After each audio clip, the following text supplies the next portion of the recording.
Sebagai pengemban fungsi penelitian dan pengembangan di lingkungan Kementerian Hukum dan HAM, Balitbang telah berkomitmen mewujudkan perumusan kebijakan Kementerian Hukum dan HAM berbasis riset. Dalam melaksanakan tugas dan fungsi tersebut, Balitbang menyelenggarakan 6 layanan publik yang juga merupakan implementasi dari Good Governance. Keenam layanan publik tersebut adalah: pertama, layanan kajian dan penelitian. Pada tahun 2021, Balitbang Kumham telah melaksanakan 38 penelitian sesuai kebutuhan unit eselon 1. Layanan penelitian ini juga menunjukkan tren peningkatan pemanfaatan rekomendasi yang cukup signifikan. Selama pandemi, layanan kajian dan penelitian terus berjalan. Presentasi, FGD, proses review dan pengumpulan data dilakukan melalui telekonferensi. Hal ini menunjukkan Balitbang Hukum dan HAM telah mampu beradaptasi dengan kehidupan tatanan baru. Kedua, layanan penyediaan narasumber atau konsultasi. Balitbang Hukum dan HAM memiliki pejabat fungsional peneliti yang kompeten dan pakar di bidangnya untuk memberikan wawasan, pengetahuan, serta mempublikasikan hasil penelitian dan pengembangan di bidang hukum dan HAM. Ketiga, layanan buku elektronik atau e-book. Layanan ini memberikan informasi atas hasil pengkajian dan penelitian di bidang hukum dan HAM bagi para pemangku kepentingan dan masyarakat. Sampai saat ini, Balitbang Kumham telah mempublikasikan 295 buku elektronik yang sudah diakses sebanyak 14.000 kali. Keempat, layanan jurnal elektronik atau e-jurnal. E-jurnal merupakan platform digital untuk jurnal-jurnal terbitan Balitbang Hukum dan HAM yang menyajikan informasi atas berbagai karya tulis ilmiah hasil penelitian dan pengembangan. Balitbang Hukum dan HAM telah memiliki 3 jurnal terakreditasi Sinta II, yaitu Jurnal De Jure, Jurnal HAM, dan Jurnal Ilmiah Kebijakan Hukum. Saat ini ketiganya sedang didorong agar menjadi jurnal yang terindeks Scopus. Kelima, layanan perpustakaan. Perpustakaan Balitbang Hukum dan HAM terbuka untuk umum dan dapat diakses publik. Masyarakat dapat meminjam buku-buku tentang hukum dan HAM dengan menikmati fasilitas perpustakaan seperti ruang kerja dan layanan Wi-Fi. Keenam, layanan obrolan peneliti atau opini. Opini telah diselenggarakan sebanyak 16 kali dimulai sejak tahun 2020 dengan mengangkat isu-isu aktual yang terjadi di masyarakat.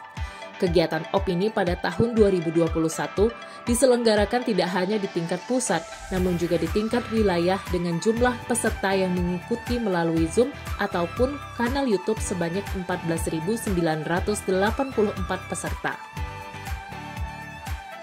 Dalam melaksanakan keenam layanan publik tersebut, Balitbang Hukum dan HAM mendasarkan seluruh kegiatan pada budaya kerja yang merupakan implementasi dari reformasi birokrasi.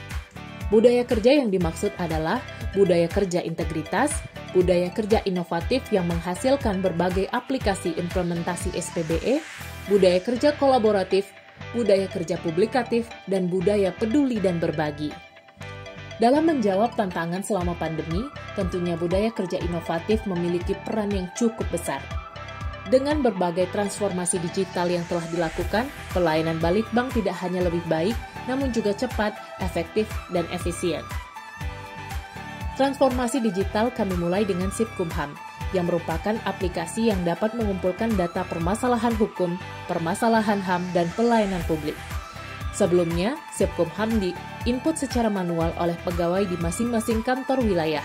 Sejak diluncurkan pada Oktober 2019 lalu, pengembangan SIP-Kumham terus dilakukan, hingga akhirnya kini SIP-Kumham telah bertransformasi menjadi aplikasi yang menggunakan teknologi artificial intelligence. Dengan metode crawling data, SIP-Kumham dapat menjaring ribuan permasalahan hukum, permasalahan HAM, dan pelayanan publik setiap harinya, serta data tersebut dapat dipantau secara real-time guna mendukung pembuatan kebijakan berbasis bukti. Transformasi ini kemudian menghantarkan SIP-Kumham mendapat penghargaan sebagai Top 45 Inovasi Pelayanan Publik 2021 yang diselenggarakan oleh Kementerian Pan-RB. Predikat ini menunjukkan keseriusan Balitbang Hukum dan HAM untuk tetap melayani dengan kemajuan teknologi informasi. Survei online 3A yang diluncurkan pada September 2019 juga telah bertransformasi menjadi aplikasi 3As. Tidak hanya perubahan nama, berbagai fitur dalam aplikasi mengalami pengembangan, seperti tampilan aplikasi yang lebih user-friendly, serta tersedianya 3 bahasa asing, yaitu Inggris, Jepang, dan Korea. Survei ini juga telah dibuka sepanjang waktu selama 24 jam untuk memudahkan layanan. Dan kini, pengisian survei sudah dapat melalui komputer. Namun hanya pada satker yang memiliki keterbatasan kuota data internet pengguna layanannya. Aplikasi e-book yang memuat hasil penelitian Badan Penelitian dan Pengembangan Hukum dan HAM pada situs ebook.balitbangham.go.id dikembangkan menjadi aplikasi ponsel versi Android. Tidak hanya sampai di situ, Balitbangkumham juga berhasil meraih penghargaan sebagai terbaik kedua pengelola jaringan dokumentasi dan informasi hukum nasional tahun 2021 kategori Unit Eselon 1 Kementerian Hukum dan HAM. Seluruh terobosan dan inovasi serta kerja keras kami lakukan dengan sungguh-sungguh. Predikat wilayah bebas dari korupsi yang kami raih di tahun 2019 tidak membuat kami lengah diri. Sebaliknya, membuat kami terpacu untuk dapat memberikan yang lebih baik lagi. Akhirnya, dengan semangat dan kerja keras yang telah dicurahkan, Badan Penelitian dan Pengembangan Hukum dan HAM dapat meraih predikat wilayah birokrasi bersih dan melayani. Semoga dengan predikat yang telah kita peroleh, menjadikan Balitbang dapat berkontribusi yang lebih baik lagi, khususnya untuk NKRI tercinta. Salam pembaharuan.